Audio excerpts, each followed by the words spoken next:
Accuracy and me don't get along. Believe me. The bananas. It's not a potassium thing. I'm just a big fan.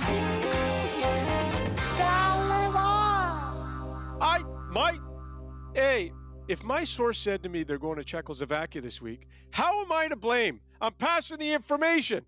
Here he is, one half of the team, Donnie and Dolly, weekdays Czech television from 10 till noon. It is our Friday regular Canucks Insider, the one and only Dhaliwal. How are you, Rick? Well, not good. This weather is atrocious. And it should really... What do you mean? We were out golfing yesterday. It should really bother you, Sekeres, because you golf 7 days a frickin' week. We actually golfed yesterday. Your name came up as a potential guest to join us, and then Blake said, nah, I don't like the way he talks to me on Fridays. I don't care. I don't want to golf with Blake. He's a no-fun zone. What I said is he doesn't like the long days, quote unquote. He finds working and golfing in the same day too taxing. It's too much. Yeah, he's getting a little older. I live by the U.S. border. You know what? Guess what? I don't live in North Vancouver like you guys in downtown crap. I'm out in the burbs. And when you're out in the burbs, it's hard to get to North Van. You know that. Go look at Patterson. North Van to Abbotsford the other night. He was bitching on Twitter 3 hours. See, Jeff made a colossal mistake. When you're in traffic in this city, you don't sit there like a lump on a log. Get out to the internal streets. Get out to the side streets. All he had to do was go through Langley, Aldergrove. There's beautiful Zero Avenue. What a drive that is. Lougheed can take you all the way to Agassiz, right? I mean, just jump on Lougheed, lickety split, bada boom. And Patterson, he just, what a dum-dum. Take the side streets. Don't sit there like a lump on a log for 3 hours. We'll deliver the message. Yeah. Mm-hmm. Plus, that way you can take that much-needed bathroom break as well. Yeah, exactly. Zero Avenue is great. It's Zero Avenues. You guys wouldn't know because you live out, where you do. But do you live on Zero Avenue? Damn near close. Yeah, that's about right. I've heard. I mean, I'm still waiting for these dinners he owes me from several bets of years ago. But stop it! I paid you back. What are you talking about? Hey, and Zero Avenue. You did no such thing. Is a good stress buster, because I work with Henderson. To get away from the stress, I always go to Zero Avenue, nice long drive. Right to the Aldergrove border. All right, let's go. Wednesday, our mutual friend Darren Dreger joined us and said he's hearing that Patrick Allvin is quite busy working the phones with non-playoff teams and that maybe age isn't the same consideration as it was for the Canucks beforehand, meaning 26 and under maybe isn't a hard and fast rule. They don't really want players with term, but maybe they'd be willing to consider players who are a little bit older as they continue to search for a third-line center and another defenseman. Since this regime got here, guys, it's been all about 25 and under. And I'm going to give you some names that they've gone after since they got, Lafreniere. They really like him. And Lafreniere's agent was Emily Castonguay, right? And so they tried really hard to get him out. And he's a guy right now, 0 points against the Devils in 7 games. I don't know where his stock is. He's an RFA. Kravtsov, they were after him last year. They got him this year. But, what did he have? 2 points in 16 games. Kirby Dach, before he went to Montreal, the Canucks checked in on him. So they've been after those 25 and under guys and trying to get those young kids that maybe didn't work out in other organizations, but could work out in Vancouver. So we'll monitor that. The only thing you're doing right now, Matt, when you're talking to other teams, is you're planting the seeds for the NHL draft and trades at that time. And let's be honest, this could be an NHL draft for the Vancouver Canucks because guys, they're going to try and clear cap space. They're going to try and move the same suspects all along. Myers, Garland, if there's something there for Besser, all the same suspects all the time we keep hearing about. You're going to hear these names. Miller, you're going to hear these names at the NHL draft again. Boy, I'll tell you one thing. I give respect to Miller. You sign him. He's heard his name. His agent has heard his name pop up. His agent has heard his name pop up constantly. If that July 1st comes and JT Miller, the no-trade clause kicks in, I'm going to tell you something. He's going to be happy. His agent's going to be happy because they can really put an end to all these JT Miller trade rumors. Because don't tell me, and both of you, that it doesn't affect players. It does affect players. And Bo Horvat told that it affected him when what he went through. In a Canadian market, trade rumors are a whole lot different than they are in Carolina and Columbus and other hockey markets, which don't have the scrutiny of the media and the fans and Twitter. So I think if July 1st comes and JT Miller's still here, he can finally take a deep breath and say, and his agent too, Brian Bartlett. I've talked to Brian about it quite a bit over the years. And don't think, guys, that it doesn't affect these guys. It does. Oh, of course. I think it affects some more than others. In some cases, I think it affects the family more. It affects the player. But you're quite right. If he gets to July 1st, I think you're looking at 4 years on that no-move clause for Miller. So he's absolutely going to breathe the sigh of relief. In terms of what Dreger is telling us, Ricky, let's remember, Benning swung the Goodbranson for McCann trade during the conference final, so deals are made at this time of year.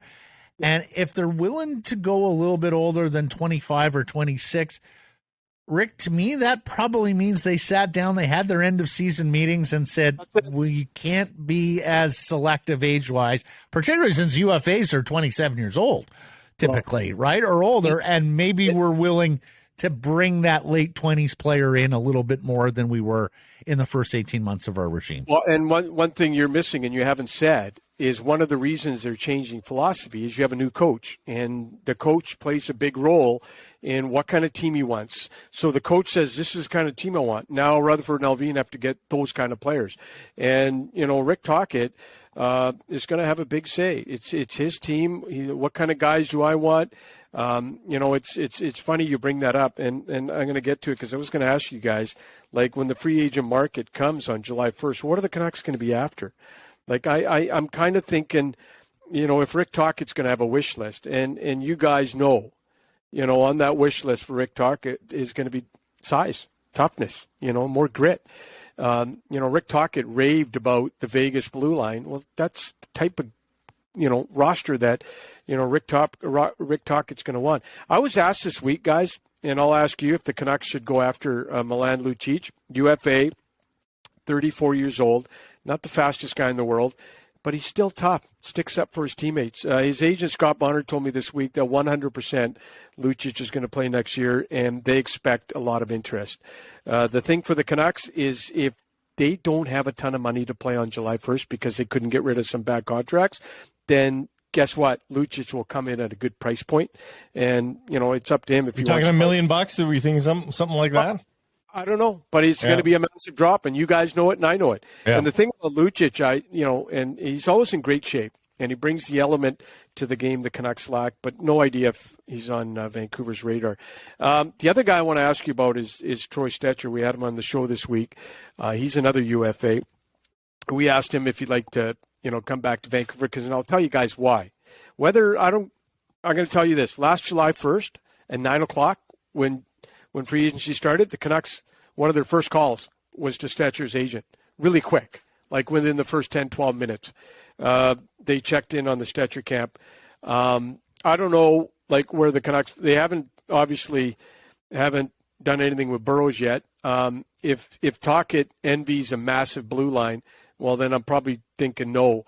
But the Canucks did pick up the phone last year shortly after 9 o'clock and called Stecher's agent. So I don't know. These are things that there's going to be some guys. To answer your question, Rick, I could see Luch because of what you say about Tocchet and because it's coming home on a cheap deal. Stecher, I'd be more surprised because I think you're a little better on the right side anyways. Yep. And smaller defenseman. Yeah, and you've got a tougher version of Troy Stecher and Kyle Burrows too. Like if you wanted to go down that route too. So I think it's tough for Troy Stecher to come home. You know what's amazing in the interview, guys? Stecher said that he had no issues with Daryl Sutter. We know that a multitude of players complained about Sutter in the exit meetings. Troy Stecher was not one of them. He just works, though, right? He's just a worker. To me, Stecher is one of those tough as nails kids. You could probably do or say anything to him, and he's going to come right back. And he's also, and I'm going to tell you something else. I heard through the grapevine that Chris Tanev had no issues as well. But Chris Tanev, from the day he got to the NHL, think about it. Alain Vigneault, Tortorella, Green, every coach that has ever coached Chris Tanev has played the hell out of him. And Sutter was no different. And Chris Tanev he's a coach's dream, Ricky. I mean, he plays within his limitations, right? Yep. He's always on the right side of the puck. He doesn't take bad penalties, and he helps lead the young guys in a sort of quiet, calm way. So, I mean, I'm not surprised to hear that in the least about both ex-Canuck right side defensemen. And low maintenance. We always hear about players who are high maintenance, issues all the time on and off the ice. Chris Tanev and Troy Stecher are low maintenance. They cause no problems. They're good glue guys.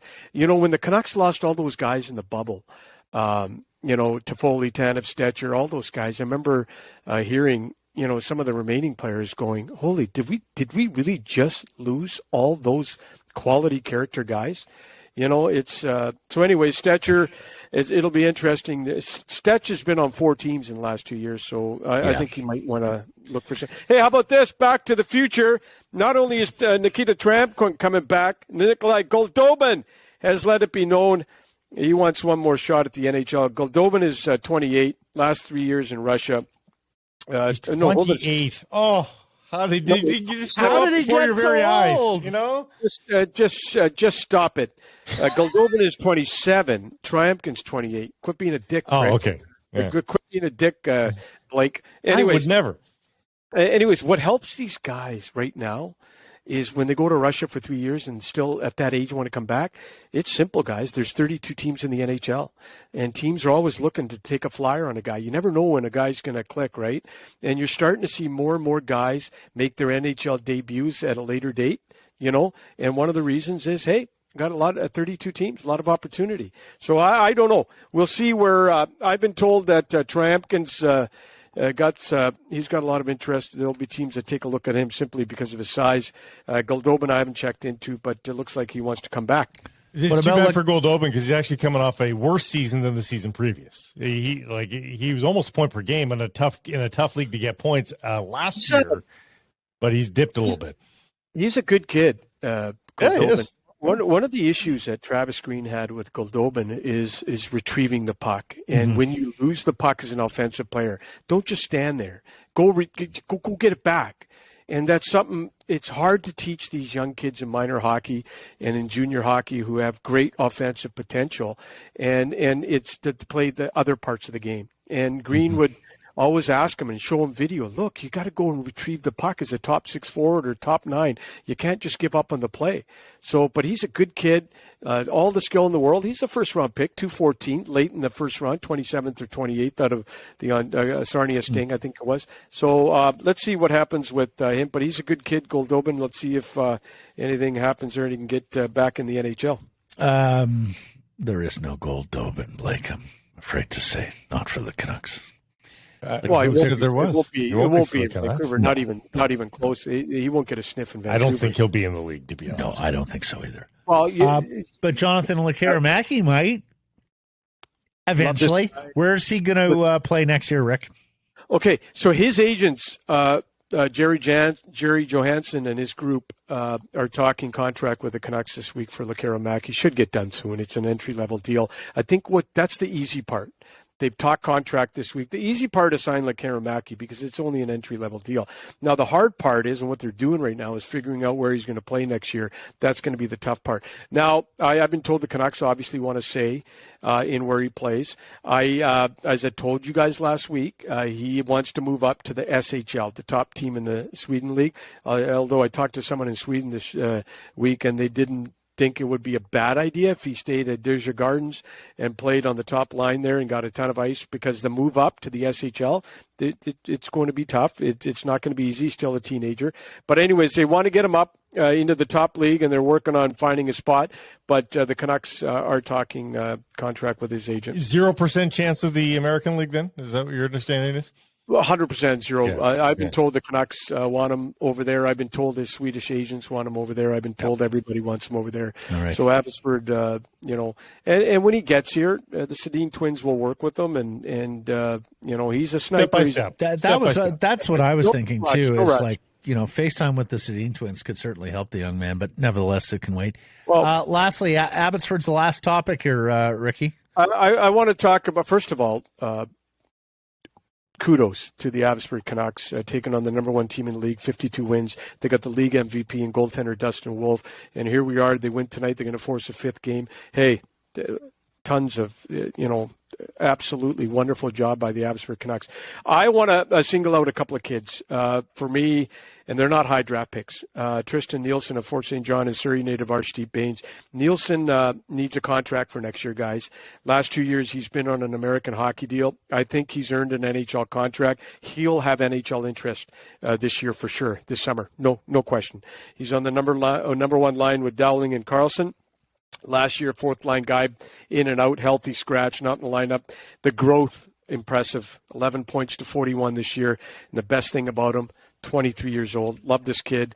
Fort St. John kid, BC boy. I know the family. Used to have some pops with his dad up north. Good guy. His uncle was one of the best junior hockey players in Fort St. John in the 80s. I know the family, good people. Big jump for Baines, goes from the Western Hockey League to the American League, and he's been great. Now, I want to read you guys a text. When Archdeep Baines signed with the Canucks, I texted Red Deer GM Brent Sutter about Baines and what the Canucks were getting, and this is what Sutter said. He said he is a skilled, intelligent player that is very coachable and very committed to the craft of playing the game the right way. So when a Sutter gives you the thumbs up like that, yes, that means a lot to me. And, Brent Sutter, when he raves about a player, you take it to the bank. And that's a compliment. And just so I want to get this in, one of the best compliments any hockey player can get is very coachable. That means he listens and gets better. You don't have to tell kids who are coachable how to do a drill twice. Archdeep Baines, 112 points in Red Deer last year. So you expect him to come in Abbotsford and have that offensive type role.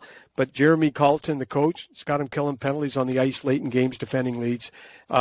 It means he's got growth potential. I was going to say right? that like he's got those roles in Abbotsford says something. Yeah, but he's going to start surprise there, and then the Canucks know that he can be maybe a scorer because we've seen some beautiful goals from him too, Rick. Like he's doing the duties, but he's also scoring some nice shorthanded goals.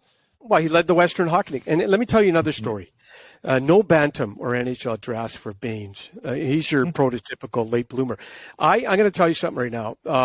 I have a soft spot in my heart for late bloomers and guys that don't go in the draft. And then they make it there. The Western Hockey League is full of kids that didn't go in the draft, but they made the dub. And they passed about 100 kids who did go in the draft and didn't make the dub. Same thing in the NHL. Love these guys, love them to death, and they never gave up. But think about that. No Bantam and no NHL drafts, and Baines is still, he's knocking on the doorstep of the NHL. That's never giving up, believing in yourself, perseverance, persistence, all that stuff. And I love those stories. I can't get enough of them. Now, the other thing I want to mention about Abbotsford is this. Coach Jeremy Colleton, if he somehow gets this team past Calgary, it won't surprise me, guys, if you hear his name pop up for NHL coaching vacancies. Teams are always looking for good young coaches who can work with and improve young players. I'm just saying to you that when I talk to people, pro scouts, and talk to a lot of people about Abbotsford this year, and Colleton is getting a lot of praise. He's doing a damn good job. I'm not surprised. It was a really good hire by the Canucks. You could have got a veteran guy. Could have got a veteran guy that's coached in the American League for 18, 19 years. I had a chance. Jeremy Colleton and I were both at the same function in August, speaking with potential NHL draft picks. And I got to listen to him last August and just blown away. Sharp mind. He gets it. He himself was a high pick in the NHL, didn't pan out. He knows firsthand what these kids are going through at the American League level, all these draft picks. Just because you're drafted, it doesn't mean nothing. Because the next day, you better get up at 5 and get in the rink and start working out because the competition is fierce all over the world for NHL spots. And just because you got drafted, enjoy it that day. But the next day, get up. Get Rick, going. That's right. It's a starting block, not a finish line. We had an astute listener say that this series, Mitch Love versus Jeremy Colleton, one or both of these guys could be making a jump to the National Hockey League here. Both of them got a lot of shine. And you have to love it if you're the Canucks. And because right now there's a lot of focus on Abbotsford. Look, guys, I'm just telling you nicely, if they somehow beat Calgary, That's going to be huge. It's going to be huge, and it's going to be very good.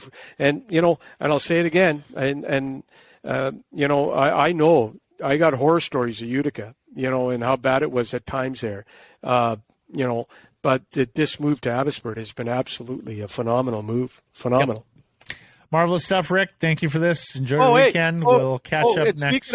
Hold on. Speaking of late bloomers and people that didn't go in the radio draft, Blake Price still made it.